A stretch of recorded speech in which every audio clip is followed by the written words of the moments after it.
오늘은 아빠가 넷플릭스에 대한 5가지 이야기를 해줄게. 첫 번째 이야기는 DVD. 아빠가 어릴 땐 극장이 아닌 집에서 영화를 보려면 비디오 테이프나 DVD를 빌려서 보는 방법이 있었어. 요즘은 구경하기도 힘들지만 아빠가 어릴 때만 해도 집에서 영화를 보는 가장 일반적인 방법 중에 하나였던 거지. 넷플릭스는 인터넷으로 영화를 주문하면 DVD를 우편으로 배송해주는 회사로 시작했어. 1998년 4월 14일 처음 시작할 때는 한 편 대여료가 $4였는데 1999년부터는 매월 일정한 돈을 내면 DVD를 무제한으로 빌려볼 수 있는 구독 서비스를 시작했지. 그리고 연체료도 받지 않았기 때문에 회원 수는 순식간에 엄청나게 늘어났어.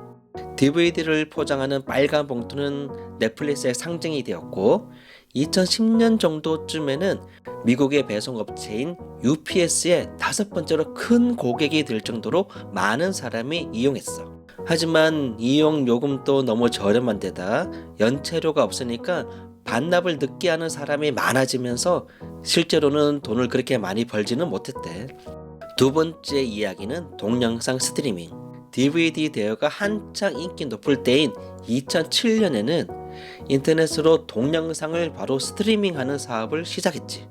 사실 그 전까지는 인터넷 속도가 너무 느려서 동영상을 끊기지 않고 매끄럽게 잘 보기가 어려웠거든. 인터넷 속도가 어느 정도 안정되면서 넷플릭스도 전략을 바꾼 거지. 돈을 잘 벌고 있을 때 미리 다음 사업을 준비한 거라고 보면 될 거야. 기존에 충분히 많이 확보된 고객들이 있었기 때문에 지금의 넷플릭스의 모습으로 빨리 자리를 잡게 되었어. 세 번째 이야기는 몰아보기. 재미있는 드라마를 보다 보면 한창 흥미진진해질 때 다음 회로 넘어가잖아. 만드는 입장에서는 그렇게 해야 다음 회도 이어서 볼 테니까 꼭 필요한 부분이기는 하지만 보는 사람 입장에서는 매우 짜증나는 상황이잖아. 그런데 다음 편을 보기 위해서 일주일을 기다리지 않고 한꺼번에 몰아서 볼 수 있다면 넷플릭스는 그런 사람들을 위해 드라마 전체 회차를 한꺼번에 모두 볼 수 있게 했어. 재방송을 보기 위해 방송 시간을 맞춰 기다리거나 추가로 돈을 더 내지 않아도 전체 회차를 연속으로 볼 수 있다는 말이거든. 그래서 쉬는 날에 미처 못 봤던 드라마를 몰아보기 위해 넷플릭스에 가입하는 사람도 많이 늘어났대. 네 번째 이야기는 넷플릭스 오리지널. 넷플릭스는 재전송만으로는 구독자들이 원하는 것을 모두 채워줄 수는 없다고 생각했어. 그래서 2012년부터는 콘텐츠를 자체 제작하기로 했어. 넷플릭스를 볼 때 넷플릭스 오리지널이라고 표시되는 것은 모두 넷플릭스에서 자체 제작한 콘텐츠라고 보면 돼. 전문 제작사에게 제작비를 주고 고퀄리티의 콘텐츠를 자체적으로 만들기 시작한 거지. 오징어 게임이나 흑백 요리사, 킹덤, 스위트홈이나 지옥 같은 콘텐츠들이 모두 넷플릭스에서만 볼 수 있는 넷플릭스 오리지널이야. 넷플릭스에 가입된 사람들만 볼 수 있는 특별한 콘텐츠를 보기 위해서라도 사람들은 넷플릭스에 가입을 해야 하는 그런 구조를 만든 거야. 다섯 번째 이야기는 OTT. 넷플릭스 같은 것을 보통 OTT라고 부르잖아. OTT는 Over the Top을 줄인 말인데 이때 탑은 셋톱박스를 말하는 거야. 셋톱박스는 인터넷과 TV를 연결한 장치인데 우리가 실제로 여러 채널을 볼 수 있게 해주는 그런 장치야. OTT는 바로 이 셋톱박스를 넘어 라는 뜻이야.